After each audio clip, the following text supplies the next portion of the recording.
Hi, thank you for joining me today. My name is Erica Pexons and I am the IVF team lead.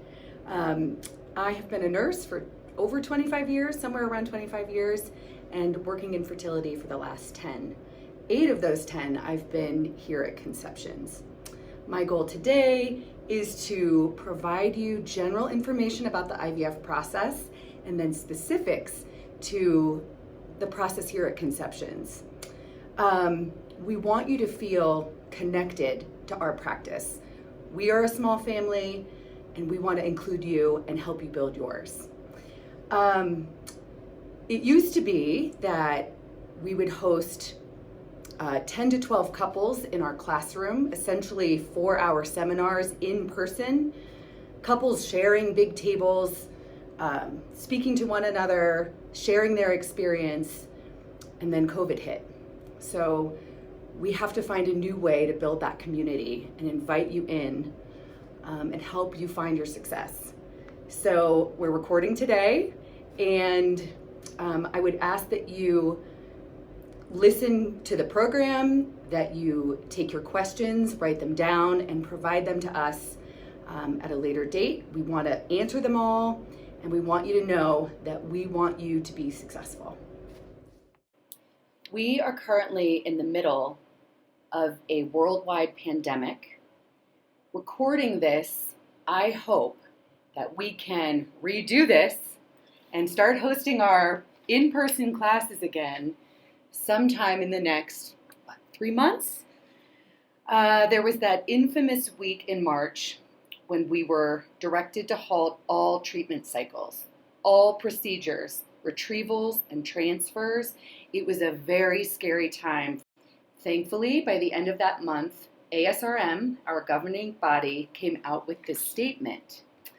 The task force notes that as the pandemic continues, reproductive care professionals, in consultation with their patients, will have to consider reassessing the criteria of what represents urgent and non-urgent care. In summary, ASRM task force continues to emphasize that infertility is a disease and infertility care is not elective. We are going to do our very best to keep ourselves safe, our company safe, and you safe. We recommend that patients, families, staff follow the safer at home guidelines. We do encourage solo visits, particularly no children. There will be exceptions to that, in particular the egg retrieval and the embryo transfer. But again, in an effort to limit exposure, solo visits are recommended.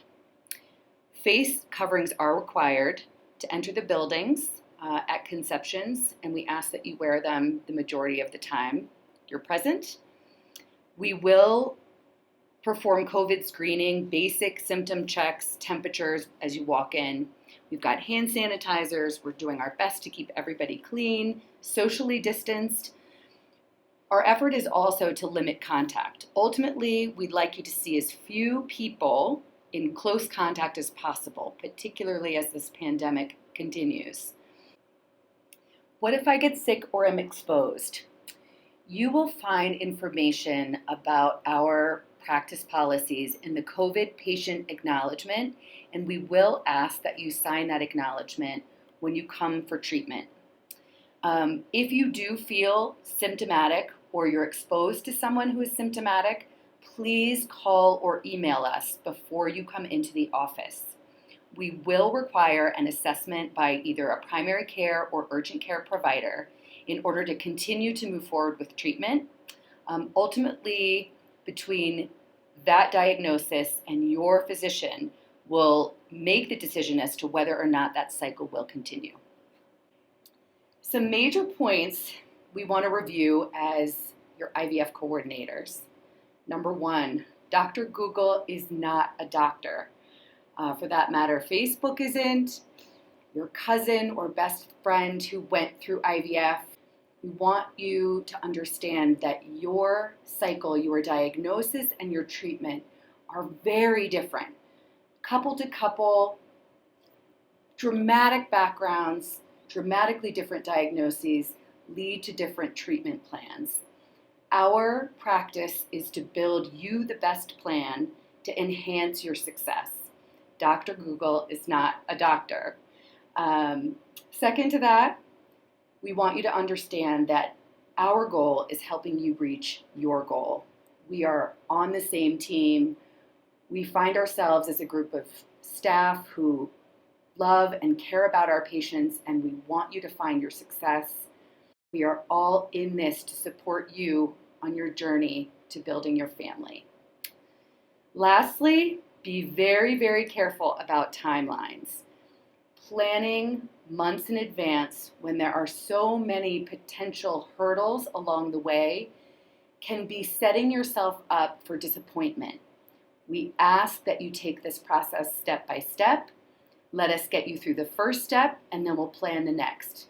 That next step into the next, and so on and so forth. The most effective thing that you can do to improve your success is to reduce your stress. That is so trite. It's sometimes hard for me to even read it. But it's true. Making a plan as you're coming into this process is so critical to your feeling of comfort and understanding about how to move forward. And I think things like financial planning, understanding your insurance benefit before starting the process, understanding what that commitment is going to be. In addition, we are strongly encouraging of mind-body work. Consider meditation apps. Consider acupuncture. Consider gentle yoga. Identify who your contacts are, who your lifelines are. Who are you going to tell about this process? Are you going to invest in social media? Again, that can be a blessing and a curse. We want you to feel supported, but not feel undermined by somebody else's success or failure. How about a therapist? There are ASRM licensed therapists that we work with who would love to support you in your journey. And sometimes we need that extra support. So please, if you don't have one and you're curious, ask your nurse and we're going to give you that recommendation. Identify too, is now the best time? Are you buying a house? Do you have a vacation planned? Do you have additional stressors that could increase during your journey? Taking a month off shouldn't affect your success. Maybe you need that to find that mind-body stress-free time. Take everything else off your plate so that you can really focus on making this impactful and as stress-free as possible. Second to that, get organized. What do you need to keep you on track? We definitely encourage you to prepare ahead for appointments, plan for the next day. We want you to feel prepared. That knowledge and information and preparation will only help you feel more confident for the next step. Again, make IVF your number one priority. This process is stressful enough. So taking the other things off your plate, perhaps coming off social media for the time being, are those things that will help you alleviate stress in your cycle.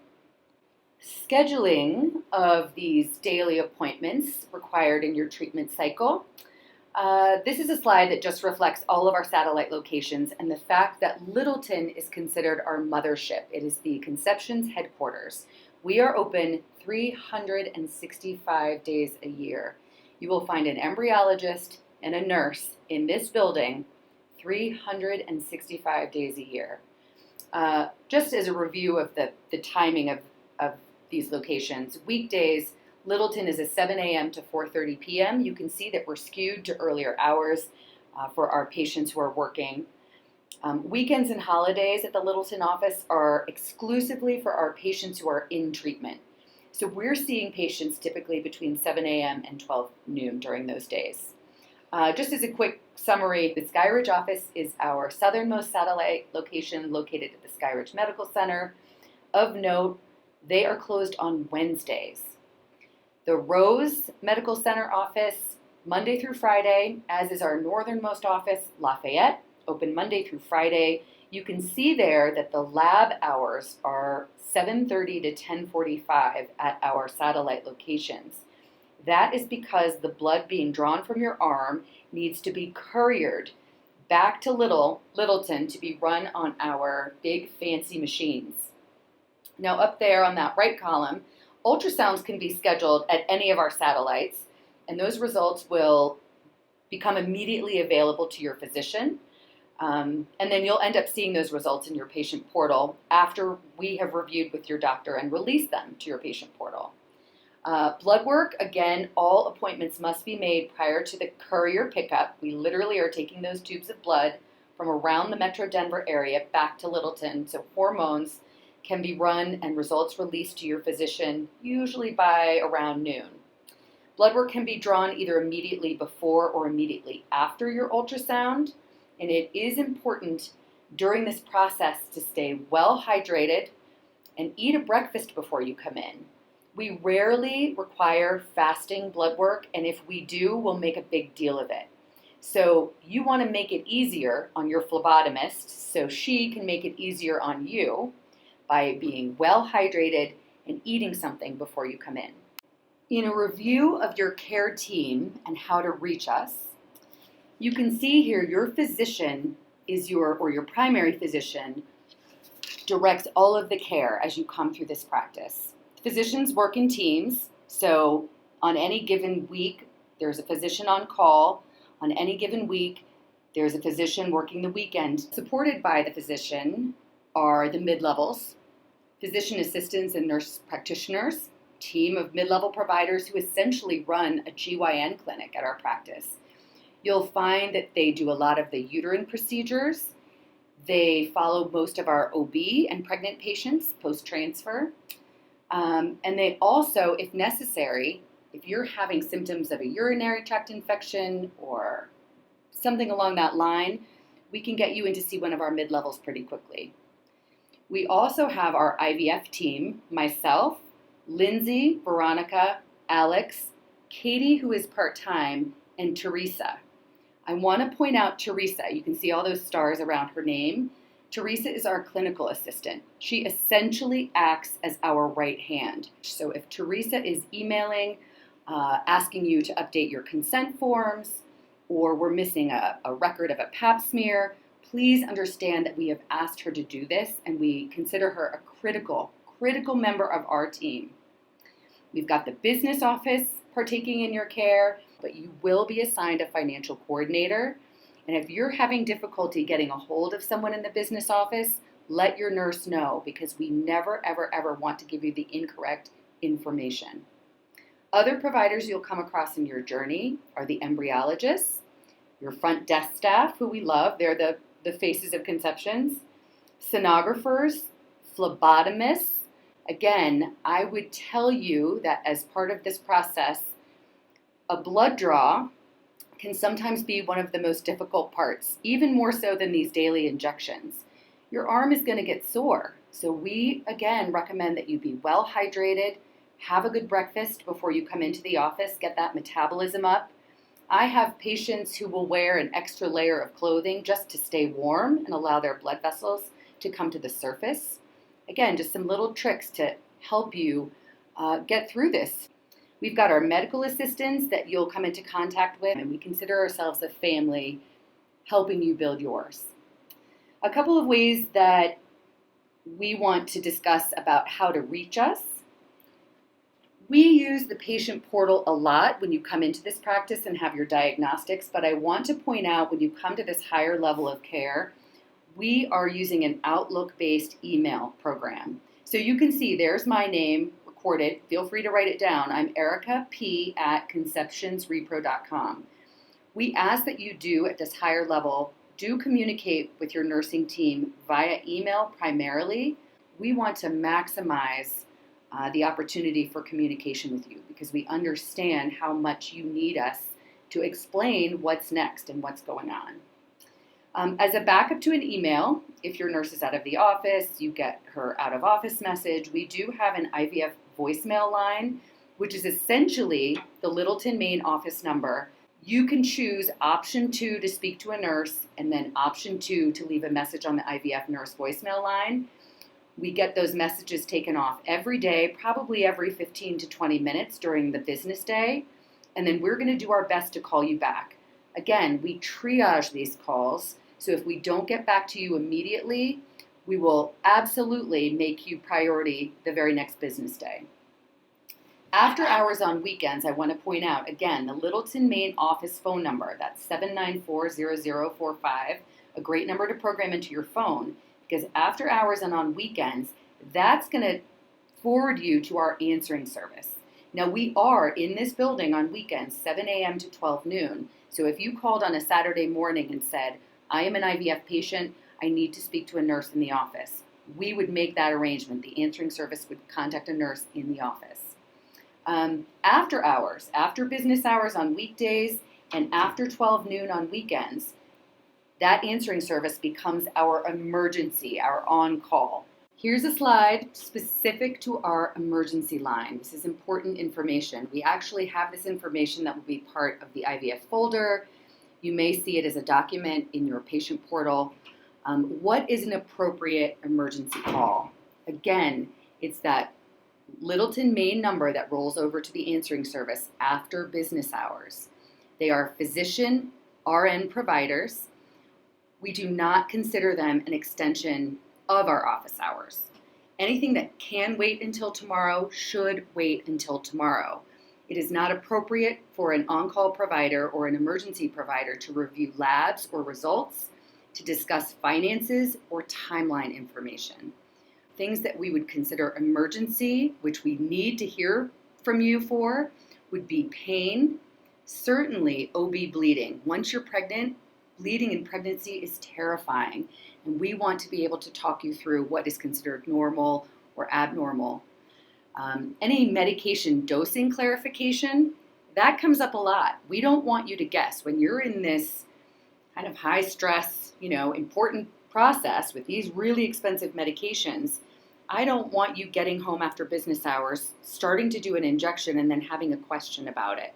That is always appropriate that you utilize our emergency service. This slide just shows a quick list of what we call IVF pre-screening. This is normally done in the diagnostic month, but just as a quick review and why we think they're important. Obviously, ovarian reserve, what we call egg health testing, that resting follicle count ultrasound, to include day 3 hormone levels, the AMH, all of those numbers that help your provider, in addition with your diagnosis, come up with your best treatment plan. We do request a current semen analysis, and for us, that's typically within the last 6 months, done here at our clinic. I know we have a lot of providers who say, oh, no need to repeat, but I will tell you, our embryologists recommend highly repeating a semen analysis with our andrology team in our lab. And again, you're 50%, those male partners are 50% of the equation. We want our andrologists laying eyes on that sample as close as possible to the time of that treatment cycle. Preconception panels are that big blood draw panel, FDA required when we work with human tissue. That's the HIV testing, hepatitis B and C, blood typing for both patient and partner. Again, that's an FDA requirement, but it becomes an annual requirement per conceptions protocol. So you may come and do a treatment cycle, make some embryos, have a transfer, have a baby, and when you're ready to come back to have another baby, we're going to need to update that preconception panel for both patient and partner. We've got vitamin D and thyroid levels that are really important both for general health and in pregnancy. We're going to screen you both in the diagnostic phase and then before pregnancy. We need to make sure that you are in that therapeutic range prior to a pregnancy. In fact, thyroid and vitamin D levels have been known to hold patients up, not for months, but we want to be sure we're aggressively treating and preparing you for a pregnancy. So we're not going to let you move forward with the transfer until we know those levels are therapeutic. We've got our carrier screening, either through NextGen or Natera Horizon testing, just ensuring that patient and partner are not carriers of the same genetic disease. If you were carriers of the same disease, we do additional screening on the embryos. So we want to know that information up front, well in advance of planning your treatment cycle. In addition, the test called the parental karyotype or blood chromosome study, that's actually the exact same test that we run on your embryos. Our patient and partner, 46XX normal female, and male partner, normal 46XY. If there are any abnormalities in a karyotype, they may not be detected in the general screening of your embryos. So we strongly recommend that parental karyotypes be drawn. This is something to review with your nurse if you had previously declined this in your diagnostic phase. Make sure we have those results in place. We've also got the requirement for an annual physical exam. This comes up particularly before a pregnancy. Again, it's a head-to-toe by a physician or even one of our mid-level providers, just saying that essentially you're being cleared for pregnancy. A pap smear, and that's going to be about every 3 to 5 years. An IVF pre-op exam. We need to know that you are safe to undergo an IV sedation anesthesia for your egg retrieval. So an IVF pre-op is something that our mid-levels can do in a quick 15-minute, and that is even outside of our annual physical requirement. So things to keep in mind. At this point, conception's protocol is that if you are 40 years old or older, we do require a mammogram prior to going into treatment, in particular pregnancy and a transfer cycle. There is a possibility to sign a waiver if you discuss that with your physician, and certainly let your nurse know if you prefer that. Any clearances that your physician may have ordered, either meeting with a maternal fetal medicine provider, a medical endocrinologist, those types of clearances we want lined up prior to starting treatment. Here's a big one, IVF consent forms. IVF consent forms are going to be downloaded into your patient portal once you meet with your IVF nurse and we get you set up for the treatment. Those IVF consents are critical. They are full of excellent information about the process, and essentially it's giving us permission to take care of you. You cannot access your IVF consents and sign them successfully from either your phone or a tablet. Even an Mac computer doesn't allow a smooth reading or documenting of your IVF consents. So some things to consider. If you're struggling with that, please reach out to your nurse. We'll try to help you through it. But I will point out again, IVF consents are required. New consents are required for every retrieval. So we have some patients who elect to do 1, 2, sometimes even 3 retrievals prior to a transfer. In that circumstance, new IVF consents signed by both patient and partner in each and for each egg retrieval. Lastly, the IVF prescription. This probably also deserves its own slide because I could talk forever about the IVF medications. IVF medications are distributed by specialty pharmacies around the country. If you are lucky enough to have an insurance benefit, your insurance company will dictate where we need to send that prescription in order for them to cover them. So I would admit that it is probably one of the most frustrating parts when we talk about staying stress-free as you're going into your treatment, lining up these medications, working with insurance companies, it's back and forth between the offices. Be patient. The good news is that we typically can get medications, once they're processed, we can get them shipped overnight. The pharmacies can. They'll do a FedEx overnight delivery to you. So even if authorization doesn't go through until the night before you need them, very often they're on your doorstep the next day. But it is a process. So it can sometimes take a week and a half to 2 weeks to get your prescriptions authorized and sent. We need to start working on that right away as soon as we know the dates for your treatment cycle. And we're going to task you with some homework, following up with your insurance company, following up with your pharmacy. These are your medications. We need your input. We work very hard to help you with this part of the process because it is, again, one of the most frustrating pieces. So be in contact with your nurse. If you get an email from her asking you to reach out to the pharmacy, we need your participation. This is your insurance. These are your medications, and we are not affiliated with any of these pharmacies. We just work hard as a company to basically get you the best pricing we can. Just as a final note, we want all of these requirements in your chart prior to what we call day one of IVF, or that day one where you'll be starting essentially the 2 weeks of injections leading up to an egg retrieval. So things to kind of focus on. If you're taking this class now, what are the things that are outstanding? We'll usually tell you what's outstanding, but be in communication with your nurse. Teresa plays a big role in us tracking these things down and getting them into your chart. But they are important. We need your help getting these done. Now we're going to get into the nitty-gritty of what exactly IVF is. The first phase of an IVF cycle is something called downregulation. A lot of us refer to it as priming. The priming phase, that pretty picture on the right is a science book graphic of a menstrual cycle. In my head, how I picture it is I picture hormone levels low at the start of a menstrual cycle.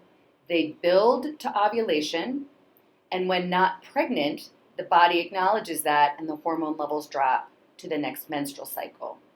What's important to acknowledge in this menstrual cycle is that even before your period has started, is that your body is already choosing its next little egg. The ovaries are already choosing the next little egg that they want to grow and develop for the next menstrual cycle.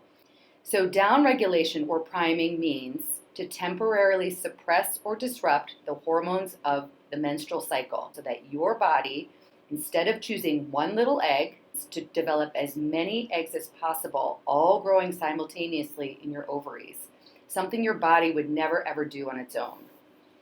So essentially, priming protocols include a birth control pill. That's always pretty crazy when we tell a patient coming in through IVF that we're going to put them on a birth control pill.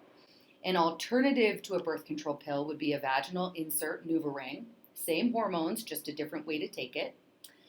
We have some priming protocols that rather than using birth control, would be using something called an oral estrogen tablet.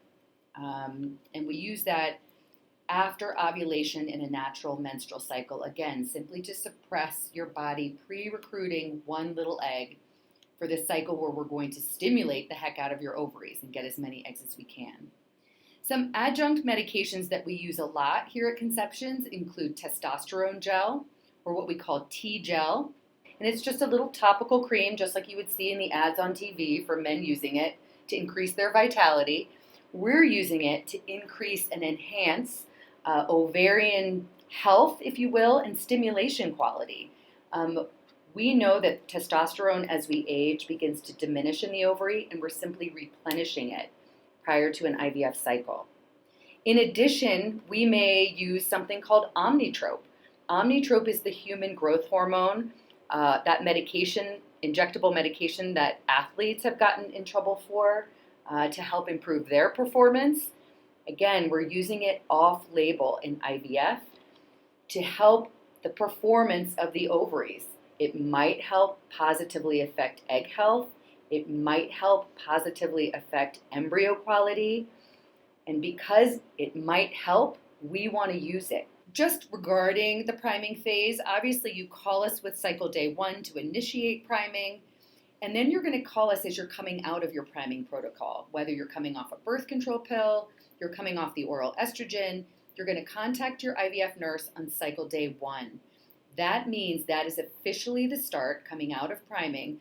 Cycle day 1 will be what we consider IVF day 1, the start of that 2-week period where we're going to stimulate the heck out of your ovaries and try to get as many eggs as we can. We're going to schedule you to come in for what we call day 2 suppression check or baseline scan. We're going to bring you in for blood work, hormone levels, and a vaginal ultrasound. If you are not baseline, if, for example, your body has pre-recruited a little follicle, it may show on ultrasound as an ovarian cyst. It's essentially an unovulated egg that if we were to give you stimulation meds, may be the only egg to grow. So if you're not baseline, there is a risk of cancellation. Now, there are some alternatives to canceling a cycle. We may offer a cyst aspiration to drain the cells of that functional ovarian cyst, which would essentially eliminate it from the process. We wouldn't be concerned with moving forward. And we'll tell you, I don't want you to worry about it because it's not very common, but it could happen. Now we're going to move into the stimulation phase, what we actually refer to as IVF.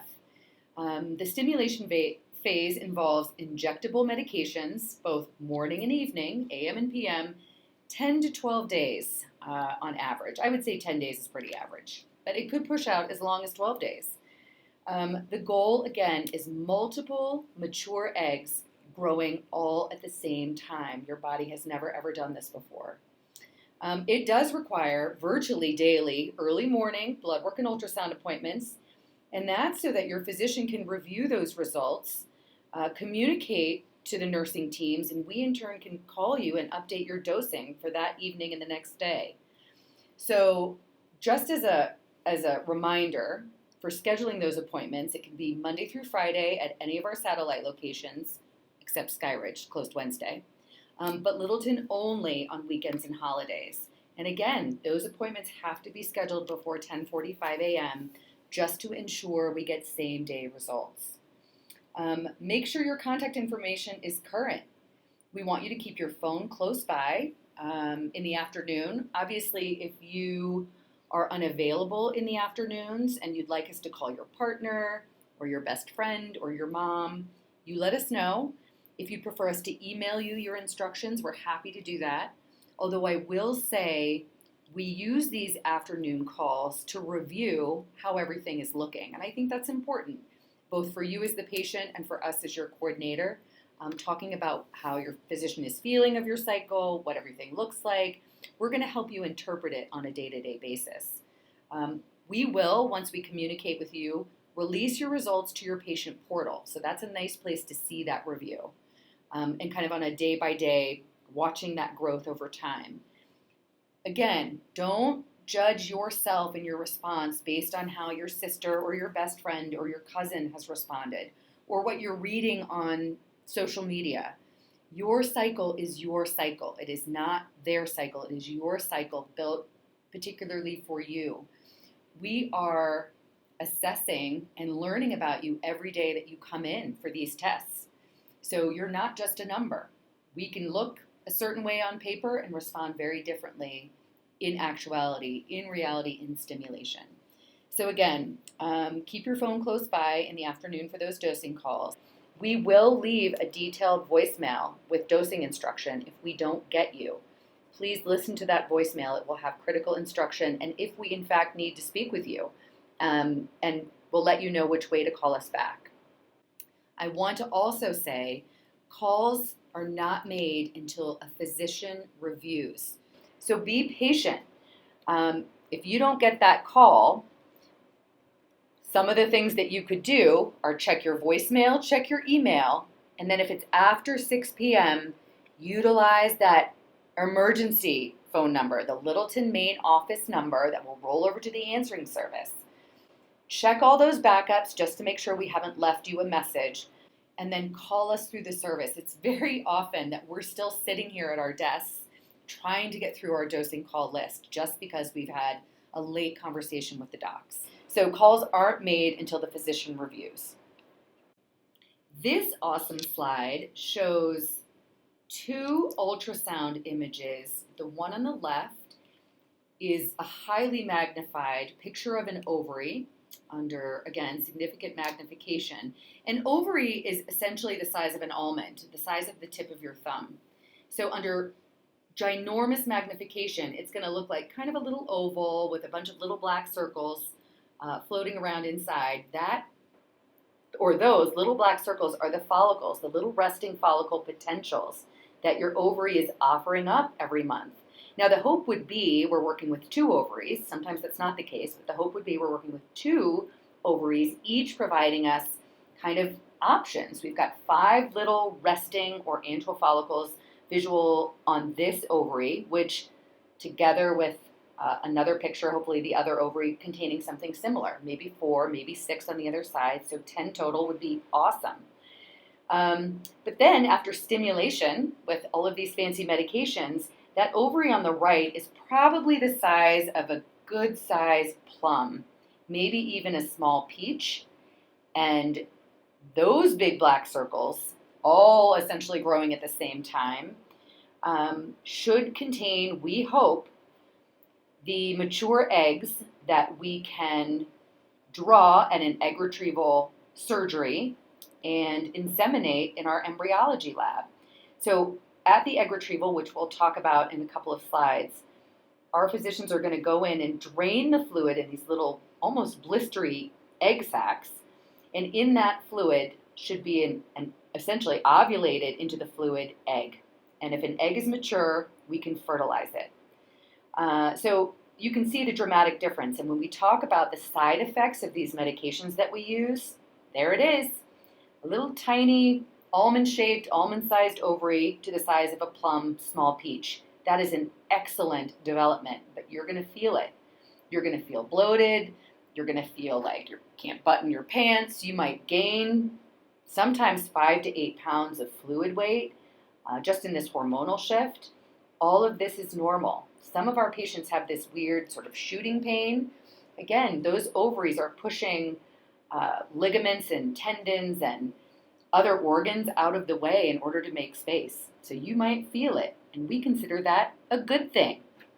This slide, it is a slide that talks about the trigger medications. It's actually the most important of the medications that you can take in preparation for the egg retrieval.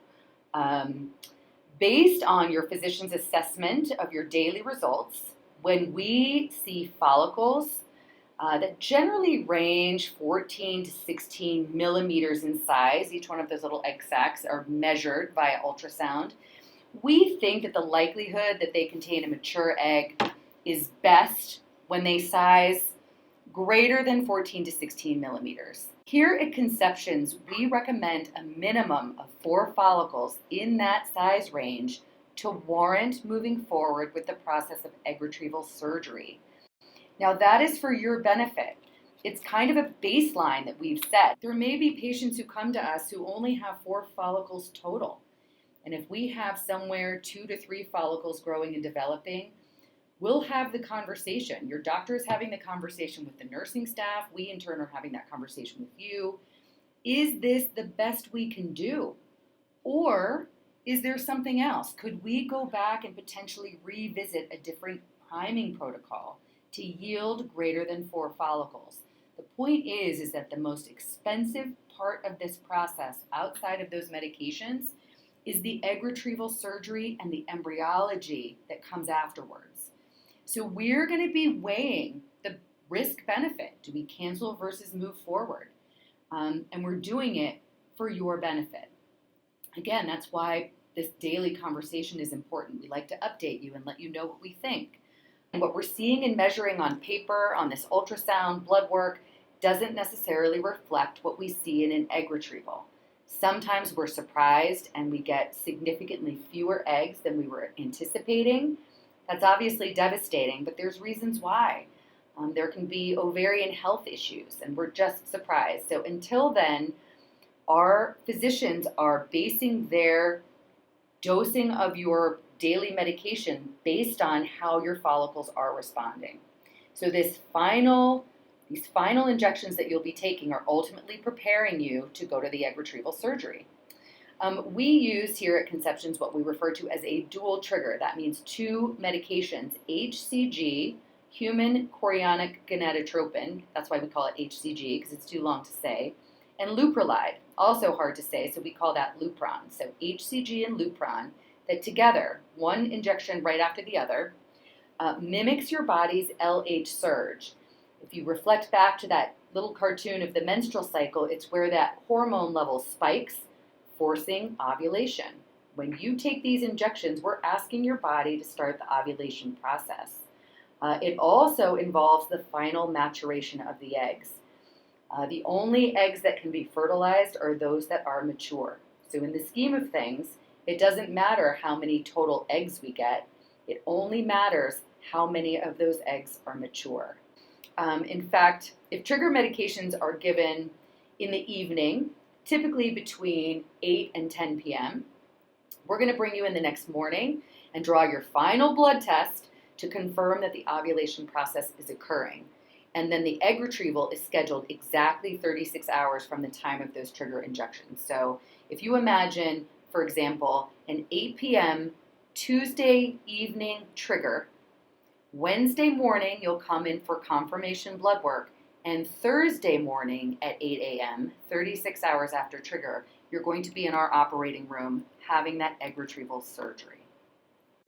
Now we've got the egg retrieval. The egg retrieval is a surgical procedure where eggs are retrieved from the ovaries. There's a pretty little cartoon picture of a catheter. Basically, it's a long, skinny tube that's passed via vaginal ultrasound probe through the sidewall of the vagina, literally going in and puncturing each one of those little follicle egg sacs. They're like little blisters, draining the fluid into that test tube that we hand off to the embryologist. Now, it's important to note that it is a physician rotation. Your physician may not be the physician doing your egg retrieval. Depends on what doc is in Littleton on that day of surgery.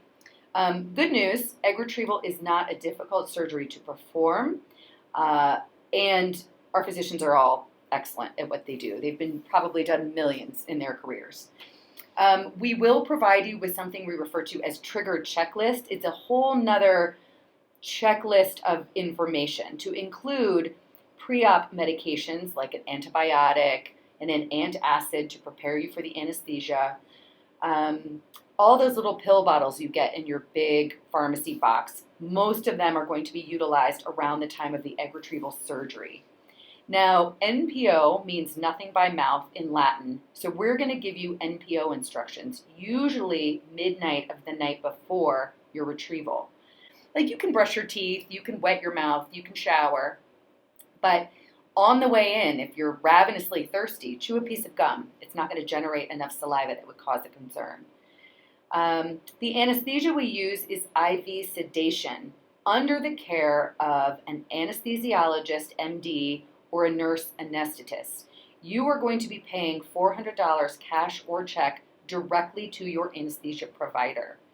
The post-op restrictions around egg retrieval really are about the anesthesia itself, not the procedure. The procedure is actually pretty uncomplicated and pretty easy. 15 years ago, we didn't even use anesthesia for egg retrieval. But you can imagine that now, with 100% of our patients undergoing IV sedation, it's somewhat safer simply because we're creating a lot more follicles. We're pushing your ovaries a lot, potentially longer and harder to yield more eggs. Again, post-op restrictions around the anesthesia primarily are no driving. You simply cannot drive on the day of your egg retrieval. Typically, your partner will be with you, either as a driver or giving us a collection that day. But if not, we would ask that you have a friend, a coworker. We don't recommend using any of the drive services like Uber or Lyft because they are uncomfortable taking a patient into their cars who has been under anesthetic. And that's really it. It's the individualization, how you respond individually, not the overall risk of anesthesia. It's just how are you yourself going to recover. So no driving day of egg retrieval. But pretty much day of egg retrieval is a day you'll be pretty much groggy and out of it in the morning, and then we would hope by lunchtime you're sort of up and about. No real restrictions except no driving. Because egg retrieval happens at the time of ovulation instead of ovulation, you can expect a menses 7 to 14 days post-retrieval, on average 10 days. So 10 days post-retrieval, you're going to get a period. And who do you call with your period? You notify your IVF team. And that is because each phase of this process essentially starts and ends with a period. So let your nurse know when your cycle starts. So after egg retrieval, and we get those fresh eggs, on that very same day, we are going to fertilize those eggs. So we will need a collection of sperm, whether it's a fresh collection, which our embryology lab prefers. Typically, male partners would be doing their fresh collection at the same time female partner is having her egg retrieval. Or perhaps we're using a frozen sample, such as donor sperm, or we have a frozen sample backup for a male partner. Some male partners require a surgical intervention to extract sperm. That is something called a PESA. And gentlemen, don't be afraid. That's not something we would ever spring on you. That is something that's been arranged well in advance with our local urologist, who typically would either do a PESA the afternoon prior to an egg retrieval or that morning right before. So again, the purpose is fresh eggs. We need sperm. We do prefer 2 to 5 days of abstinence. Don't save up. So 2 to 5 days of abstinence. When we talk about timing and we're talking about dosing, we're often reminding female partners, like, here's what needs to happen. Generally on the day of trigger, having an ejaculation that day will give us a fresh sample 2 calendar days later. That's certainly acceptable.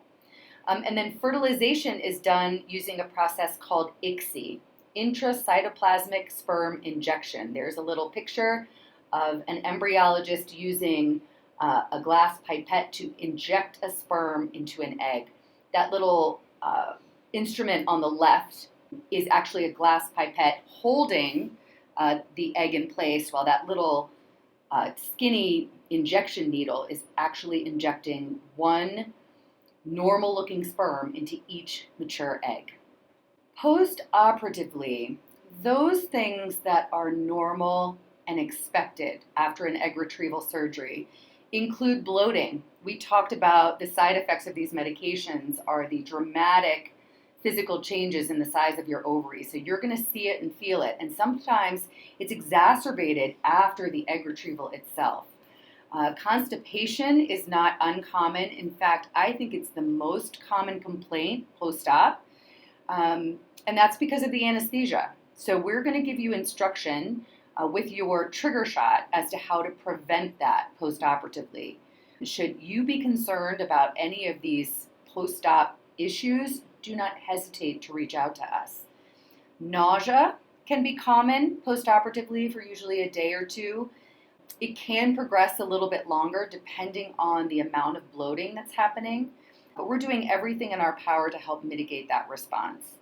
Enlarged ovaries, you're going to be tender and sore, so don't plan a lot of physical activity in those first few days around your egg retrieval.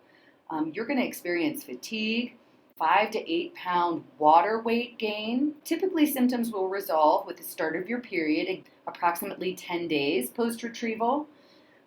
Things that are considered abnormal, that would be something like fever, funky smelling abnormal discharge, heavy bleeding. Remember, an egg retrieval happens at the time of ovulation. We would not expect you to have heavy bleeding post-operatively.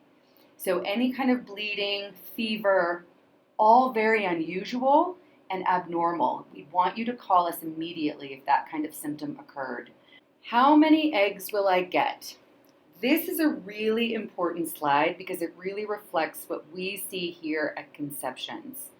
Number 1, it depends on the quantity and quality as to how many we end up with in our embryology lab.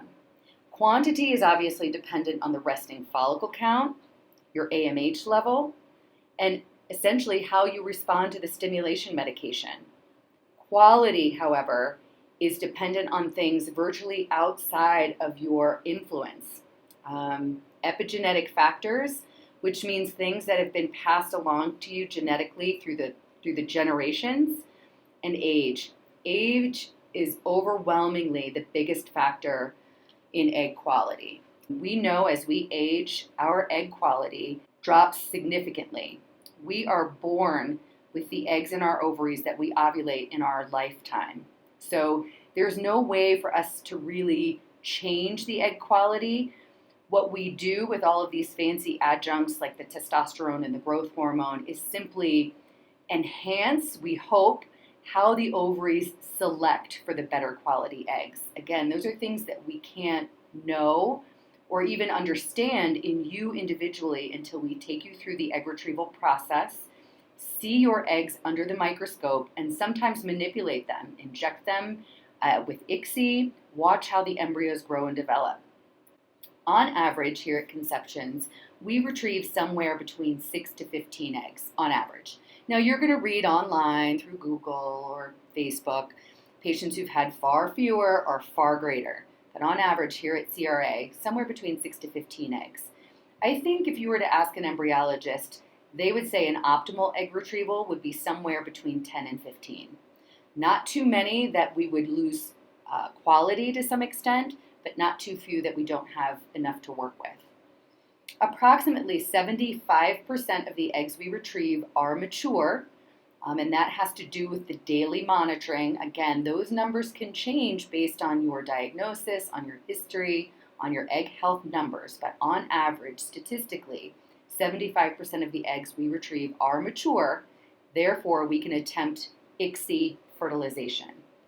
Now, because ICSI is generally pretty successful, and the reason why we are a 100% ICSI clinic is that approximately 80% of those mature eggs do successfully fertilize. That is, if we have a moderate to good egg health and a moderate to good sperm quality, we would expect pretty good fertilization rates. But then comes the real hurdle. Those embryos have to grow out somewhere 5 to 6, even now 7 days to reach a blastocyst stage of development, a very specific stage of embryologic development where they're greater than 120 cells and they can handle the manipulation of biopsy. What we do then is an embryo begins to hatch out of the zona or the shell. We can grab onto it and we can take a tiny little cluster of cells, usually somewhere between 2 to 6 cells from the trophectoderm or part of the embryo that is to become the placenta, so no harm to that part that should become the fetus. We can take a cluster of cells and then freeze the embryo, and those little cells will go off for testing and tell us basically the chromosome pattern of that embryo. Can it make a healthy baby? On average, here at Conceptions, a couple has somewhere between 1 to 3 viable embryos. That means at the end of this embryology stage, we have somewhere between 1 to 3. We consider it a gigantic success when we have one embryo to send for testing. I mean, yeah, there's a little bit of bittersweet. We wish we had more, but if that embryo comes back normal, we have a better than 70% chance on average for a pregnancy to heartbeat. So on average, a couple has somewhere between 1 to 3 embryos. And here at CRA, we will transfer 1 to 2 embryos. In that live class, what always came up at this time was the question about twins. What about twins?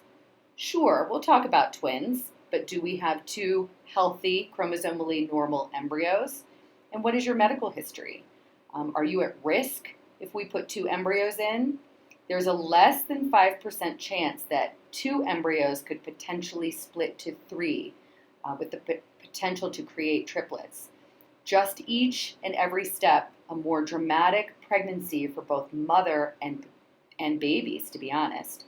So we're going to have that conversation again, step by step by step, hurdle by hurdle by hurdle. Ultimately, here at Conceptions, it is your decision. We will strongly recommend 1 healthy diagnosed embryo at a time, but we will entertain 2. Then we get to what we call the wash or post-retrieval period. Remember that embryology phase from insemination or ICSI to the time of biopsy is somewhere between 5 to 7 days, and then embryo biopsy results themselves can take somewhere between 10 to 14 business days. We call it the first of probably several of the 2-week waits. Stay busy because you've been working a lot and talking to us every day, and then suddenly it's like there's a lot of silence. So it's an optimal time, if you can, safely to get away, just to sort of think about other things. What's happening is happening, and there's really no control. And remember, you're going to call and email your IVF team with the start of your menstrual cycle. Once we confirm that we have healthy embryo results, we're going to help to get you scheduled for the uterine procedures. We call it the uterine evaluation. Those are the tests of the inside of your uterus to ensure that not only do we have healthy embryos, but we have a healthy uterus and can move safely forward with a transfer process. We'll also help to get you scheduled for the FET consult, no charge, with your physician, just to talk about the transfer process, talk about the number of embryos you'd like to transfer, perhaps which of your embryos. You'll be able to speak through all of those details with your doctor in that post-retrieval time frame, that what we call wash month. We're going to update those diagnostic labs, that thyroid level and vitamin D. Again, we want to ensure that you are in that therapeutic range before we transition you to the transfer team for transfer planning. It always comes up, but what if there is no embryo development or no embryos, no normal embryos to transfer? Obviously devastating. That is horrible news after going through this. Another no-charge regroup to discuss your options with your physician will be scheduled as soon as we can. IVF is diagnostic. Until you actually go through the treatment process, numbers can reflect up to a limited amount of information, but we get so much more when we see those gametes in our lab. Our lab is one of the top in the world, and we can make a lot of diagnostic decisions based on what we find there. So IVF is diagnostic, provides us critical information about your diagnosis and, in fact, what we need to do differently. Finally, then, we're going to get ready for the frozen embryo transfer cycle. That's actually a misnomer. It's a frozen/thawed. We thaw the embryo on the day of transfer. The frozen embryo transfer cycle, what we call the FET, has its own special nursing team. Jessica, Tanya, Amanda, Chrissy, Christy are all your FET nursing team. We have a 6 to 8 week protocol. So remember all that priming leading into the IVF stimulation phase? Well, instead of priming or down-regulating to stimulate the ovaries, we're going to down-regulate in order to stimulate the uterus. So our focus changes dramatically from the ovaries to the uterine environment. We're trying to find that healthy place for your embryo to grow over those next 10 months. So downregulation in an FET cycle is actually the longest part. It involves total downregulation, total shutdown of your ovaries, utilizing 1 full month of birth control pill, 3 full weeks, 1 whole birth control pill pack, in addition to an overlap of Lupron, that same medication you use to trigger with in IVF prior to egg retrieval. We use in tiny amounts in a daily basis in that last week of your birth control pill pack to help shut your ovaries down. We don't want them talking at all, because ultimately the transfer cycle is all about recreating a menstrual cycle that we have 100% control of. So it's about stimulating the lining over 16 days using estrogen pills and patches, again, building the lining. We're actually going to give you a trigger shot to mimic ovulation, just like in a natural menstrual cycle, and then you're going to get intramuscular progesterone. Daily progesterone injections mimicking what your ovaries would naturally be giving in a pregnancy, in a natural pregnancy, a daily intramuscular progesterone. I think people anticipate that well in advance, and I don't want you to be afraid of it. There's all kinds of tricks and hints and things that we're going to teach you how to do to minimize that discomfort. And again, mimicking your body's natural menstrual cycle in which the uterus is going to expect an embryo at that particular stage of development on the day of your transfer. That little cartoon does show the picture of a physician or an embryologist loading an embryo, a thawed embryo, into a syringe, and literally the physician places the embryo through a catheter under ultrasound guidance exactly where he or she wants it, in the top of your uterus, called the fundus. That's the actual embryo transfer. There's no anesthesia for that. We do prescribe Valium in an FET and an actual day of transfer, because not only does it help to relax you in a very emotionally fraught day, but it also helps to relax the uterine muscle. making it potentially more receptive to that embryo. Again, the FET cycle is so almost precise that when you're first in touch with your FET nurse, they're scheduling you 6 to 8 weeks out on a day that your primary physician is in the Littleton office doing transfers. All we have to do is tweak the number of birth control pills to make it time almost exactly to that date. So it's a very different protocol than the IVF stimulation itself. At last, we get to the pregnancy. After transfer, we're going to confirm pregnancy with a blood test that we refer to as a beta. It's actually measuring the beta HCG hormone in your blood. We schedule that first beta 10 to 13 days post-transfer. We always have patients who want to pee on a stick ahead of time, but we will always say you've got to come in regardless of your pee test for that first beta 10 to 13 days post-transfer. The second test is typically 2 to 3 days later, where we're testing for the appropriate rise in the hormone levels. At that time of second beta, you are actually considered 4.5 weeks pregnant. Sounds funny, but lined up with a natural pregnancy, we date pregnancies outside of fertility world based on the date of your last menstrual period, plus approximately 2 weeks to ovulation, plus a 5-day embryo age, makes you essentially 2.5 weeks pregnant on the day of your transfer, 4.5 weeks pregnant by the time we've confirmed pregnancy via blood test. That's kind of exciting. It's like making up time that we've taken from you.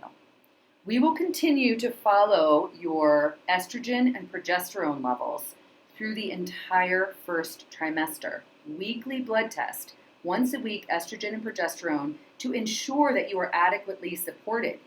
Because we've shut your ovaries down, the medications that you take are exclusively keeping your pregnancy intact.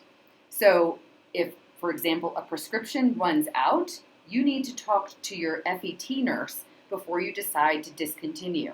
You are supporting your pregnancy using the estrogen and progesterone you're taking every day. We'll also see you for first trimester monitoring. You'll have an OB ultrasound, essentially 2 weeks after your confirmation pregnancy. We call that 7 weeks. And then 2 weeks after that, 9-week OB ultrasound. And after each ultrasound, you'll follow up with one of our mid-level providers, just ensuring that we're well managed, getting ready for ultimately medication weaning and graduation. So your placenta forms at approximately 9 weeks of gestation, taking over hormonal support of your pregnancy. And then we'll start very slowly but steadily weaning your medication around 10 to 11 weeks, really getting close to the end of that first trimester. And we're testing you weekly, continuing those weekly estrogen, progesterone, knowing that as medications come down, your placenta is taking over. And then ultimately, somewhere between that 9 to 10 week, we're releasing your care, graduating you to your OBGYN, who will take over second trimester through childbirth. A very exciting time here at CRA. Now that we're recorded, what I'd like for you to do is write down a list of your questions so that next time we have a conversation, we can review those questions. We definitely want questions reviewed. We know we couldn't possibly, even after an hour and 20 minutes of a slide deck, answer every question that comes up. Write them down, and then the next time we speak, we can be sure to review them. And now for the little mini tutorial about your medications. These are all medications that you're going to be taking twice a day at home, morning and evening, typically outside of our business hours. We're going to briefly review the process, sort of some tricks and hints. I'm going to give you a list of resource materials. You'll be speaking to your nurse about these. We're talking to you every day. As long as you're taking your medications and you don't prematurely trigger yourself, almost anything will go. We're assessing and reassessing and reassessing. I want to reassure you that there is nothing that you can do that we can't work with. Okay, some major points about medication at home involves calendar and planning. Do you have a copy of the calendar that your IVF nurse has emailed you? She may have downloaded it into your patient portal, but almost always we email you a copy. If you can, print it. Maybe print several copies of that calendar. Keep one with your medication, keep one in your bag, keep one taped on the fridge. Whatever you want to do, I want you to have that copy of that calendar because we're going to be referring to it every single day. That's how we are helping you plan for your treatment. We talked a little bit about the medications. I do recommend that when you get your prescriptions, try not to wait until the last minute. To have those medications at home, prepped and ready to go, alleviates the last minute stress of what if you don't get the FedEx package in time? What if the USPS is on strike? We never know what's going to happen. So get your medications if you can, not at the very last minute. The good news is that we do have several local pharmacies available with all of these medications that you need. If we needed to get something last minute, 7 days a week, we have a pharmacy available in Denver.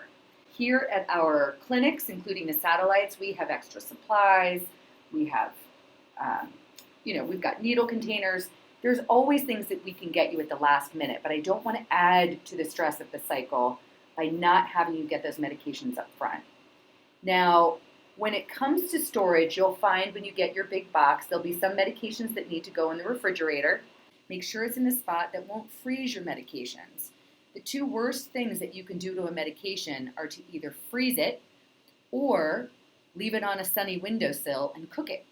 Everything else, generally at room temperature, is going to be fine. There is an exception to that we'll get to in a sec. So if you can, find a place, find that spot in your fridge where you can store those refrigerated meds safely. I think that's helpful. Again, from information from patients who've come before have said that that's been helpful to them. When we talk a little bit about the medications, we always want to discuss supplements. There's so much talk about supplements, so much information. Our clinic has a list of supplements, and it's somewhat physician preference. They've generally been studied. They're not FDA regulated. So don't put a lot of stock in supplements. Don't break the bank with supplements. If you miss a dose of supplements, don't panic. It's not the end of the world. Supplements are just meant to help enhance the process. Perhaps we're helping to enhance physiologic function. They're antioxidants. There's nothing that's going to make or break your cycle. We're big proponents of saying anything that might help, we'll use. But supplements shouldn't make or break your cycle. I don't want you to obsess about them. I don't want you to worry if you miss a dose. Supplements are just that. They're supplements. They're adjuncts. They're not the most important part. The most important parts of the process are going to be those stimulation medications, either Gonal-F or Follistim. Those are two of essentially the same medications that an insurance company may have a preference between. A pharmacy may have better pricing on one versus another. Generally, they're pretty equitable. Menopur is another medication that we'll be using. And we are considered a high-dose Menopur clinic. We use a lot of Menopur. Gonal-F or Follistim, Menopur are two of the primary stimulation drugs.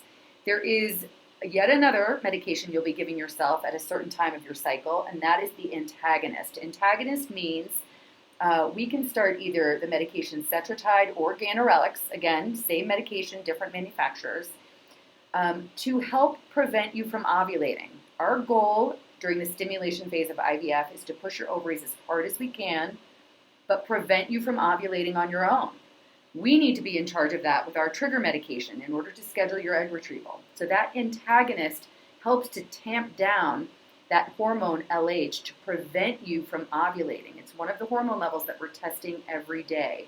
So when it's appropriate, your physician will tell us to tell you when you're going to start that Cetrotide or Ganirelix antagonist as part of your IVF cycle. Omnitrope.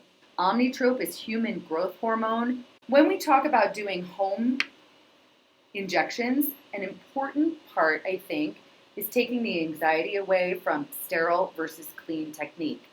You're at home. You're clean. You're not sterile. Even though a lot of this equipment will come packaged sterilely, we're selling the same equipment to hospitals and surgical centers. Your home is a clean environment, not a sterile environment. We would always recommend that you prep your meds with clean hands and mix and inject in sort of a clean area, but you don't have to sterilize. Don't panic about that. I've had patients call the emergency service and tell me they've run out of alcohol pads, for example. And I've said, well, do you have hydrogen peroxide? You could use that. Do you have access to hot water? Clean your skin with some hot water, not blistering hot, some warm water, so give it a scrub. Pick a clean part of your body and do your injection. We're talking clean technique versus sterile technique. And remember, mistakes happen. Don't be afraid to admit them. There's almost nothing that we can't fix and work with, except remember those two situations. You don't take your med at all, or you trigger yourself prematurely. We can't get those two situations back. So things to be aware of. Mistakes happen. Let us know. Don't panic. We can always fix it the next day. That's why we see you so darn often.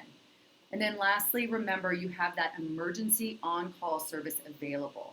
We don't want you home doing injections, at 8 o'clock at night, panicked. I don't know how to do this. Is this a new med? Does this match this? Don't take the wrong thing. Always make the call, and we'll give you the right direction. Wrapping up, I just want to provide you a list of resources. Remember, we're going to speak to you often. We're going to be emailing you often. You've got information access. As a review, I think we have a great med training video section through our Conceptions website. Across the top of the homepage is a fertility resources. If you clicked on that, it'll take you right to our med training videos done by one of our nurses. So we really love those videos. They're made by us. We love them. Please don't hesitate to, once you get your meds, do some research. Watch those videos. I want you to become familiar and comfortable doing those meds. And remember, you do a couple of injections, you're basically going to be a pro. So Conception's website is the first place that I'm going to send you for resource information about medication injection and training. Secondary to the Conception's website is the Freedom Fertility Pharmacy Med Teach videos. If you Google searched Freedom Med Teach, it's going to generate a beautiful program where you can basically type in the name of your medication and see a video of someone mixing and injecting that medication. So Freedom Fertility Pharmacy is one of those big specialty pharmacies that contracts with a lot of the insurance companies. So they, again, have beautiful training videos available. You may receive an IVF folder. We have a hard copy of our Med Teach Guide. In our Med Teach Guide, it's going to refer you to the Conception's website. It's going to talk about the Freedom Med videos, but it's basically step-by-step, wash your hands, gather your supplies, kind of step-by-step as to how to mix up some of the more complicated medications. There's a sample of our trigger checklist prior to egg retrieval. There's a little blurb in there about how to dispose of needles. So that med teaching guide has always been our original resource. If you prefer a hard copy and you don't have one through that IVF folder, please let your nurse know and we'll snail mail one to you. Although we will send it to you electronic, and you let us know what you prefer. But that Med Teach Guide has always been our primary focus, our primary resource. Now we've just generated some videos, which we think are super helpful. Utilize your specialty pharmacies. Those pharmacies that are giving you those medications are trained in how to give medication. You can ask to speak with a pharmacist. We've got the manufacturer websites. You can Google the manufacturer. They always have beautiful websites about how to mix and inject these medications. We do have available, if you would like, we can arrange for one of our IVF team to do a private Zoom training. It's going to have to be after hours for a small fee, but if that is something that you request or require, we're happy to make that arrangement. And lastly, you can actually arrange to have one of our nurses come again outside of business hours and administer those injections to you. Again, that's going to be a larger fee. What we've done in the past is arrange for a private med training, kind of safely socially distanced in someone's home. We can arrange medication. You let us know if that's something that you're interested in. So I want to thank you for your time. I want to welcome you to our family, and we are excited again to help you build yours.